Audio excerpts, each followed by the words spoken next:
swelling, headache or a rash, asthma, colitis, fatigue, or gas. What will today's symptom be?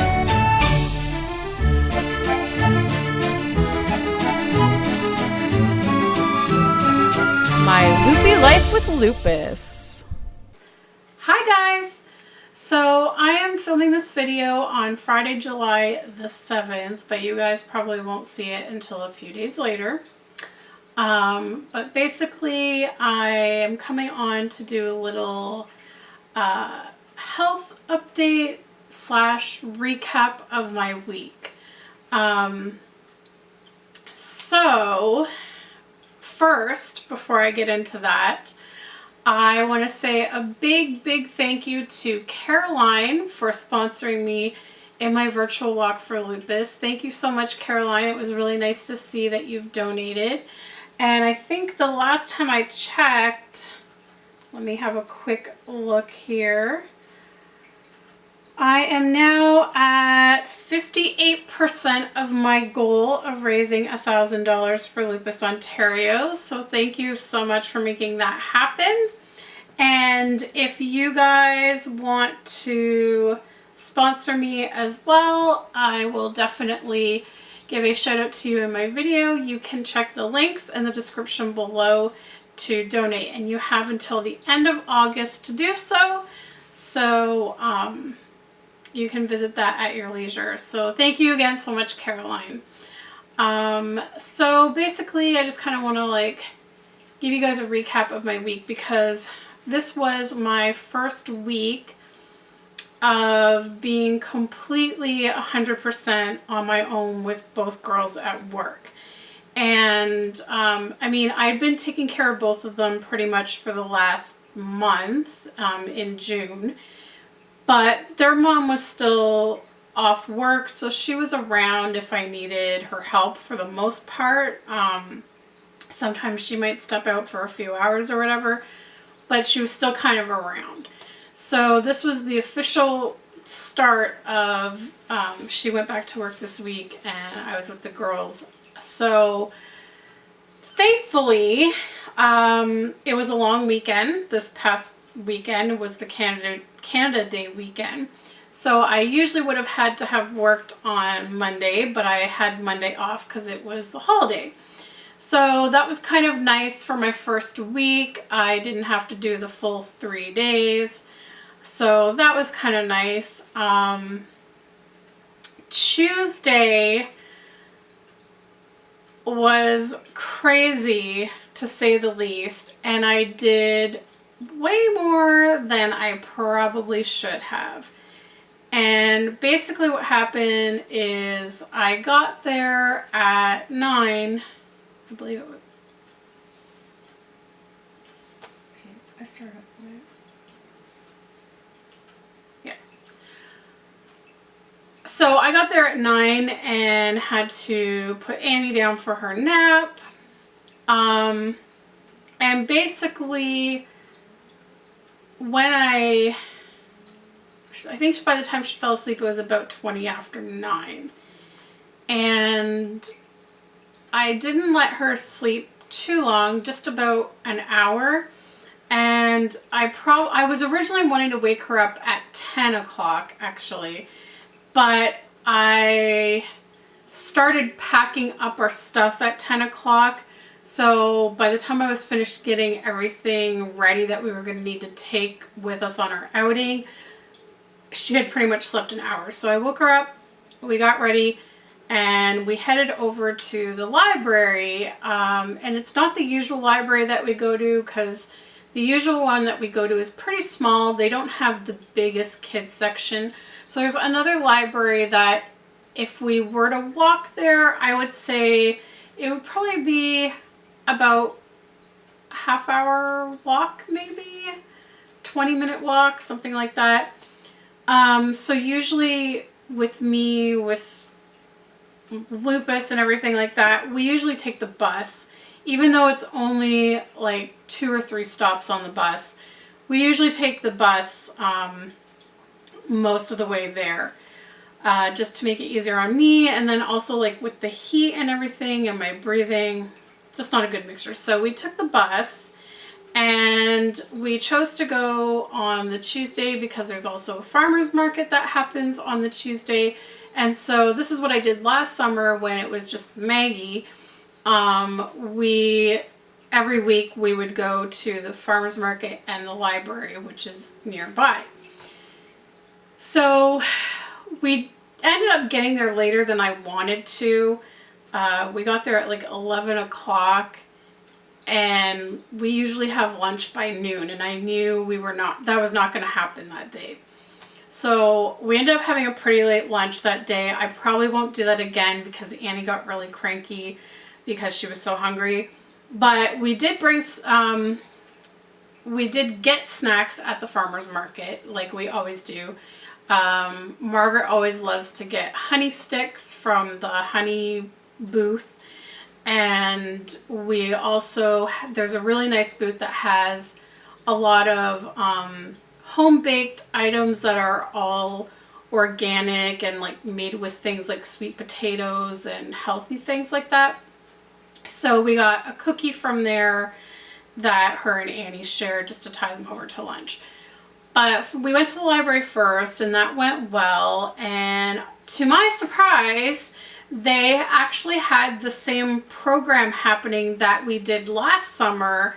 And I had been looking all over the Toronto Library website to find this program because Margaret mentioned she wanted to go to it again this summer.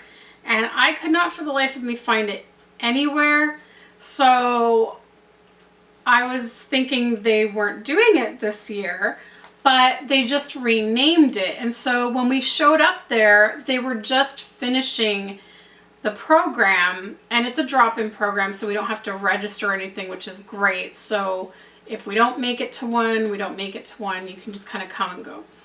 And they do story time, songs, and a craft. So I was happy to see that it was still there, so I inquired about it, found out when it happens every week, what time, and that kind of stuff. So starting next week, we'll be doing that every week because it's lots of fun. So we weren't at the library too long, maybe about a half hour, and then we headed over to the farmer's market. And as we were getting ready to sit under a nice big shady tree, because it was super hot that day,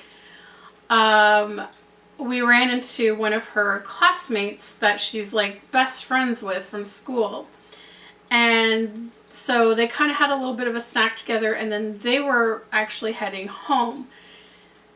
Now, we would usually take the bus back home as well, but her friend was walking home because they actually live a little bit closer to the farmer's market than Margaret does. So Margaret wanted to walk with them. I hesitated on it, but I was like, okay, we'll do it.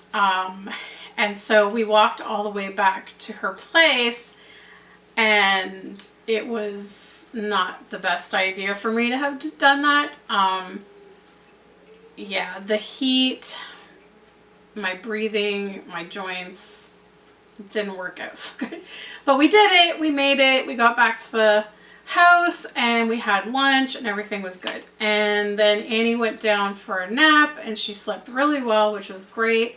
And so Margaret and I just did some Canada Day activities.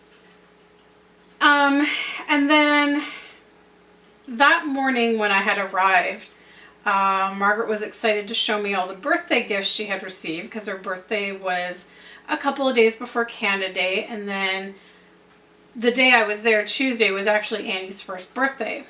So Annie enjoyed playing with her little picnic basket that I got her. So anyways, Margaret was excited to show me all the gifts that she got for her birthday. And one of the big items that both her and her sister got was this big pink wagon made out of heavy, sturdy plastic. And she originally was asking me, can we take the wagon to the market? Which I said no to because there's no way I'm lugging a wagon on a bus. And there was no way I was going to walk. So she said, well, in the afternoon, she wanted to take the wagon to the big park, which is about a 10 to 15 minute walk from her house. So I said, well, in the afternoon when Annie gets up from her nap, we can do that. Again, I was hesitant about this, but I was like, I'm going to try it and see how it goes. Not so good. So going there was pretty much okay, but the problem is that getting to the park, we go down two big hills, one in the neighborhood area and then another one in the actual park itself. And going down the hills was no problem, but trying to pull a wagon with two kids back up did not agree with me at all. By the time we got to the top of the first hill, I had to sit and rest because I couldn't breathe properly. Plus it was super hot that afternoon, so I was like sweating profusely and I was all out of breath and my knees were starting to hurt, and I knew that we still had one other hill to get up, and I was like, oh my gosh. So slowly did it. We got there, and then it was time for me to go home.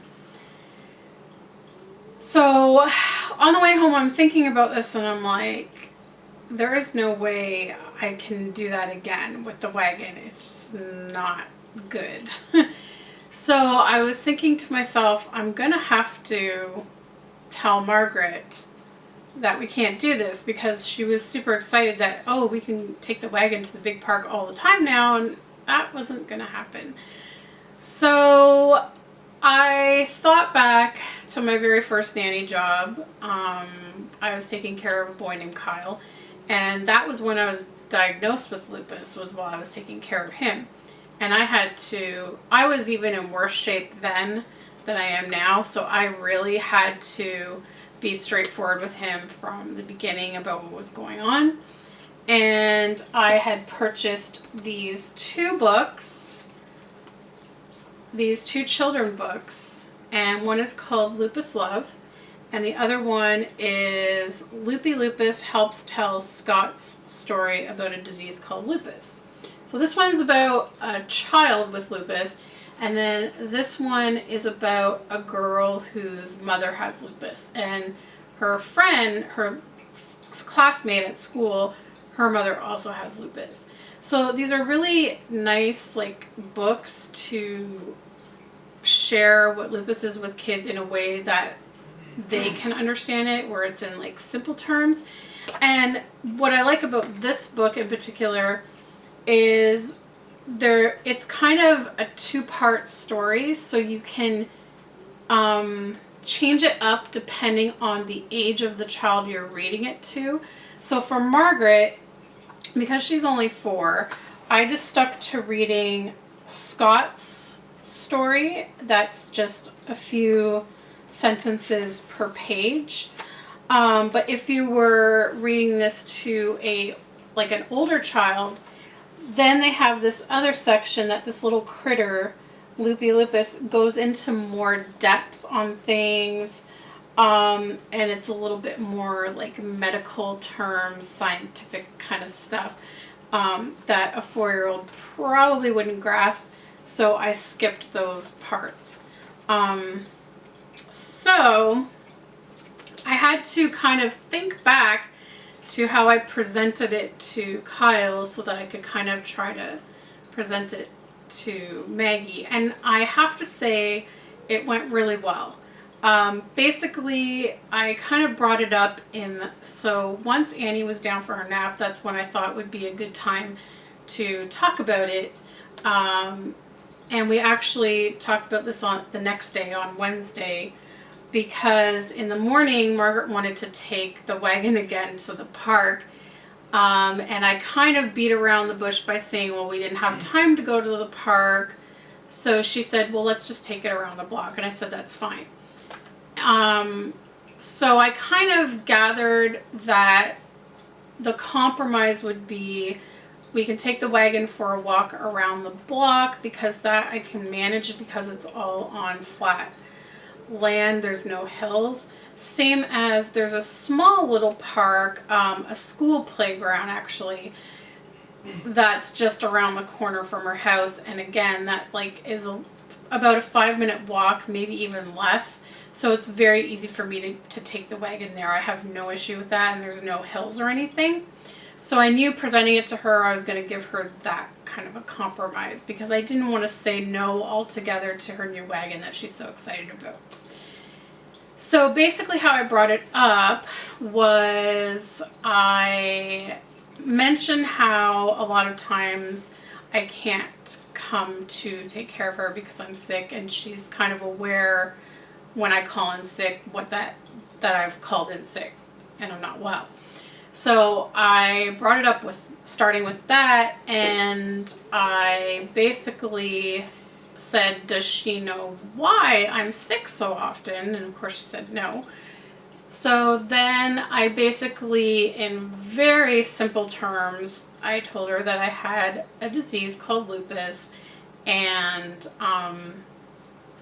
that it just makes me not feel good sometimes. And I kind of explained some of what the symptoms are, like with my breathing and my joints, and how like sometimes my body hurts and things like that.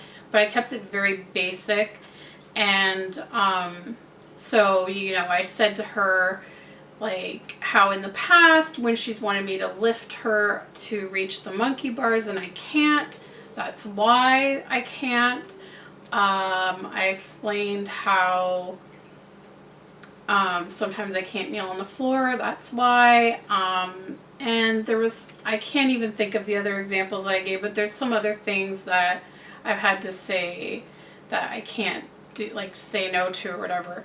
And I gave all those examples. And so then I proceeded to talk about the whole wagon situation, and she received it really well. She was like, that's okay, we can go to the small park or we can go for a walk. So like she understood, and it was good that she took it well and didn't. And I made sure to tell her that it's not that I didn't want to take the wagon to the big park, just that I couldn't. And that when you have a disease like lupus, you just have to do things a little bit differently sometimes. And then we read the stories so that she got a little bit more of an understanding about it. And she asked me some questions and I answered them. And that was pretty much it. And she just gave me a hug. It was really cute. And so I'm glad that it really went well.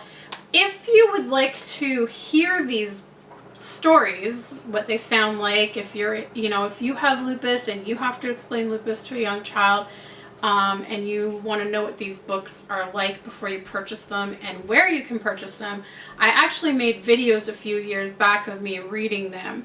So I'll be sure to link those either in an iCard up above or in the description below if you want to go and listen to them. And I also believe I linked to the websites where I purchased these. So I also made sure to tell her that it doesn't mean that we can't go to the big park at all, just that we can't take the wagon there. We'll just have to walk there. And so she seemed okay with it. She seemed to understand that. So that was good. And, you know, I just made sure to tell her that sometimes I'll feel okay and sometimes I might be able to do something, and then other days I might not be able to do those things. And so if I say that I can't, you know, she has to understand that and be okay with it. And she seemed to get it. Like, she seemed to be, she's pretty mature for her age, I find. So being 4 years old, I figured it was time that she knew exactly what was going on, because there's been situations over the years, like I said, lifting her to the monkey bars, or I don't know why I'm blanking on some of the other situations that things have arisen, but that I've had to say no, I can't, and this and that. So now she knows, now she understands, so that's good. So that afternoon, after Annie woke up, we just played out in the backyard with the bubble machine and chasing bubbles and stuff like that, and it was fun. So, And it was nice because by then the backyard was nice and shaded, so it helped with the heat because it was a very hot afternoon. So that worked out really well, and I noticed that even before I started to talk, even before I had this conversation with her, she's been helping me a lot, and I noticed that she started to be even more helpful after I talked to her about this. So when we were racing the toy cars, you know, instead of making me go and get my car after I pushed it forward, she would get it and bring it back to me so I didn't have to keep getting up and down and stuff like that. So it was just amazing that a 4-year-old could grasp that. So that was really cool. So I feel a lot better about the situation now that she knows and understands it a little bit. And if she ever, you know, has any questions, I will answer them using as simple terms as I can. So that's basically, you know, I just thought I would make that video talking about that, so that if anyone out there needs to explain things to a young child, maybe they can take something away from this on how to explain it.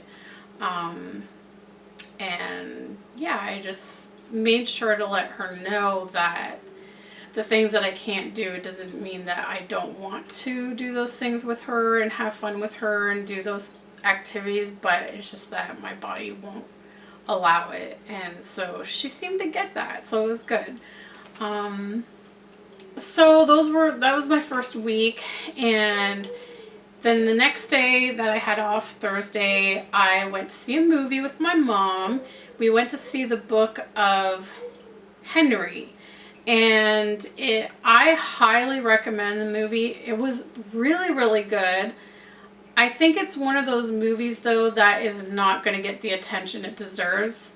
It only seems to be playing at that one little theater out of all of Toronto, and it's going out of the theater already. It's only been out for a couple of weeks, and it's going to be gone. It's one of those low-key films, and it's unfortunate because I think it deserves more attention. It was a really good movie, so if you have a chance to check it out, I definitely recommend it. And so it was nice to visit with my mom and see a movie with her. That was great. And after that, when I got home, then my body was starting to feel more from the week. A little bit more pain and stuff. But today I'm actually not that bad. My feet are kind of sore. My knees are a little bit achy here and there. It kind of like seems to be popping in and out throughout the day. But other than that, I'm feeling okay. I had to go and get blood work this morning because the Myfortic can mess with your white blood cell counts. So I think it's going to have to be monthly that I get that monitored. If I remember from when I was on it before, I believe I had to go for monthly blood work to make sure that everything's in check and everything's good. So what was really cool is this was the first time I decided to book an appointment for blood work. And I will always do this from now on. It was the best thing ever because usually I just go and show up and then there's tons of people and you have to wait for sometimes an hour or longer just to get in and get your blood work done. With this appointment, I went in, I checked in, I sat down for all of 5 minutes, and then they called me in and I got it done, and I was like, basically I was out of there in 10 minutes. So that was awesome. So then I went over to the mall, got some sunscreen because I'm all out of sunscreen in the summer and I need to always have that on because I A, burn easily, and B, a lot of the medications I take can cause issues with the sun, like sensitivities, skin sensitivities. Lupus can also cause that, although I have never experienced the sun sensitivity with my lupus. The only thing I notice is sometimes If I'm outside for a long time, I might feel a little more tired, but I have always kind of mostly linked that to heat, because the heat really makes me feel tired and drained. So I don't think I have any sun sensitivity with my lupus, which is good, but it can always develop. Like, I could be fine and then tomorrow go out and get a rash from the sun. I never know. So I always make sure to plaster sunscreen everywhere and wear a hat so that nothing like that happens. Plus, like I said, I burn very, very easily. I always have. So I just don't want to have a sunburn because that sucks. Yeah, so at the mall today, I got some new bath bombs because I took a bath the day that we had the cleaners here. I used my bath bomb and it was nice. And then I took a bath a couple nights ago again with another bath bomb and I really liked it. So I went and got myself some new ones that I'm going to show to you real quick. Okay, so I got 3 different ones.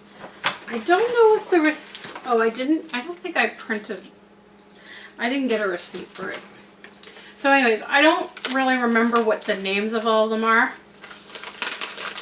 But I got this green one here, and this is supposed to have avocado. I do remember that. It has avocado in it, along with something grass. I don't know, but it smells really, really good. And they said that the avocado is supposed to be really nice for your skin. So I got that one. And then I got, I believe this is the butter. Yeah, this is the butter ball. And I've always loved the butter ball out of all of their bath bombs. It's one of my favorites. I think it has like oatmeal and things like that in it. It smells so good. It's like honey, vanilla, oatmeal kind of thing. So it's really moisturizing for your skin. And then this is a new one. I haven't seen this one before, but I liked it. So this one is like a nighttime bath bomb, and it even has, I don't know how well you're going to see it on camera, but it even has little stars and a moon carved into it. And it has lavender and chamomile in it. So it's like a calming bath bomb that you take like in the evening to help you, you know, wind down for the night. And it just smells so good. So I can't wait to try those. So that's what I got today. And then, I haven't said it yet, but you guys can probably notice, I got my hair cut. So this was like an impromptu thing. Usually I make an appointment. But I knew this, I was thinking about it this week that I knew I had to get a haircut, because I haven't cut my hair since November, right before I went to see Yvonne, and I could tell my hair is just getting too long to manage. Plus with the heat in the summer, I can't stand having long hair in the summer. So I was like, well, I'm here, I'm in the mall, my hair salon is here. So I walked over and I was like, you wouldn't by chance have an opening with anyone that I could get my hair washed and cut? And they actually had an opening in like 20 minutes from then. So I was like, I'll take it. And it was a new hairdresser that I tried, because if you guys remember the last 2 times I got my hair cut by this girl there, I forget her name now, I wasn't impressed. So I thought I would try someone new, and it turned out it was their cheapest hairstylist, which is what I wanted, because the other girl was ridiculously expensive. This one was still expensive too, but it was, I would say, a good $20 cheaper, let's put it that way. And surprisingly, like, I am quite happy with it, actually. I think he did a really good job. I've never had a guy cut my hair before. I'd say he wasn't very relaxing in the hair washing department, because when he was wringing out my hair, like to get the excess water out, he was like grabbing it and pulling it a little too hard, which was kind of painful. But other than that, he was really good. Like, I'm happy with the cut. I'm happy with the way he blow dried it. He did manage to get a little bit of lift in there, a little bit of body. I know it's hard to do because my hair has really, really thinned out with the methotrexate and lupus. If I go back like a few years when I used to go to a hairdresser there that would basically do the same hairstyle, my hair was a lot thicker and they were able to get more volume on top. But it's already starting to kind of fall because my hair is thin. But all in all, I am much happier with the way it looks this time than the last 2 times that I went to the other girl. So I did take his card and his name. I will probably be going back to him the next time I need a haircut because I like it. And I'm happy to have short hair now for the summer heat. So anyways, that is my week in a nutshell, basically. So yeah, I just basically wanted to come on so I could thank Caroline, and the main emphasis of this video was being able to explain lupus to young children. And basically, whatever I did, it went well, and it was received well. So I was happy about that. So I think that's going to make a huge difference because I won't feel like I'm disappointing. I won't feel like when I say no to things, she's going to be angry about it or whatever, because now she's going to understand why. And it was really cute because she said, how do I word it? Well, she basically said that it's okay, like, we can just, you know, take the wagon on a walk around the block or to the small park until my lupus is gone, so she kind of didn't totally grasp the concept that it's never going to be gone, but I kind of reiterated that a little bit, that it won't be gone, but that some days I might feel fine and then other days I might feel yucky is how I basically put it. So I think she kind of understood at that point. And then also a point that I forgot to mention to her but was actually mentioned not in this book, was that it's not contagious, because I wanted to make sure she was aware of that, because she knows what contagious means when she has a cold and flus and stuff like that. So I made sure that when this book kind of brought it up for me, because I had completely forgotten to mention that fact, because I didn't want her to think I was contagious and that she could catch it. So this book pretty much covered that information. But yeah, so like I said, don't forget to check. I'll either do an iCard, but I'll definitely do links in the description to the videos where I read these books if you're interested in purchasing them for any children in your life. If you have lupus and you need to explain it, I definitely wanted to share that with you guys. That was like the main point of this video, and also to show you my haircut because I really like it. Anyways, thanks so much for watching, guys, and I hope that you all have an awesome weekend, or had an awesome weekend by the time you see this video, and we'll see you next time. Bye, guys.